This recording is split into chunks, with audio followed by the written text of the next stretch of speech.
well, and I was very impressed with the feed room. Now also, if you're a guy that's into blogging and RSS news feeds, which is like this high-tech stuff, they also have an RSS feed if you're really into news and pulling it into your computer. And the blogging, I can't do the blogging. It's just too much. My head explodes. Tell me about this satellite view, because I've been looking for one of these and I think they're interesting. That's right. Earth Viewer is what you see on a lot of the news networks. It's showing these views from space that zoom in and kind of attack the terrain from a satellite. You have to subscribe, or can you do have to pay for these. There are some free ones, but I've only found them in the United States, like Microsoft's Terra server. I haven't seen any free ones overseas. But you actually download a client that sits on your desktop, and that becomes your engine. So it's not really the web. You use the web to go there, but then you use their program to run through the pages. And another thing is Al Jazeera, the network. It might be the most controversial. Yeah, this is extremely graphic. They're getting the news right from the Iraqi video teams, and they're putting the pictures up right for everyone to see on the website.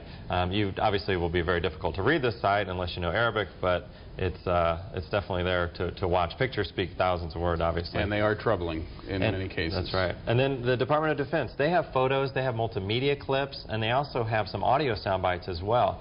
And it's at the military site, and it's an amazing news venue to see all this information.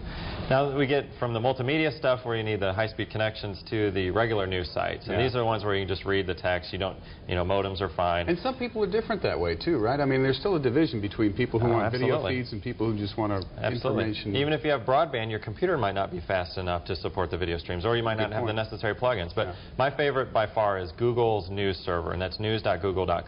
And what I like about it is they index it with timestamps as well. I've noticed that of late, And you can see it's like within the last 20 minutes when that report was filed, because you don't, with so many reports, so many fighting, you just don't understand when it's And sometimes you're giving new cities that pop up and we're learning about, you pop those in there, and like you say, there you go. Now, my next favorite is Drudge Report. Now, Matt Drudge, he is a renegade journalist. Right. He's got a point of view.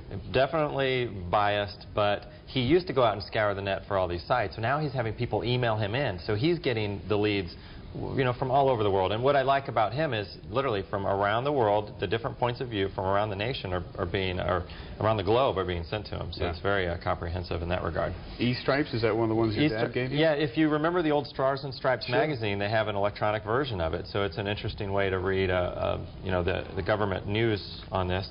Another one is globalsecurity.org. Just happened to find that today. This is great. If you have friends, and I know my cousin's deployed right now with a group, and you can go to the globalsecurity.org website and actually do a search and query on your friends at the ex-National Guard, whatever their battalion is, and it'll tell you a little bit, obviously there's some security issues here, but you can find out what their mission is and what their goal, because each division has specific duties in a time of war. Well, as we found out in kind of a sad way, I mean, there's a lot of Texas groups involved with Texas connections, and that's a great way to connect up there. That's absolutely right.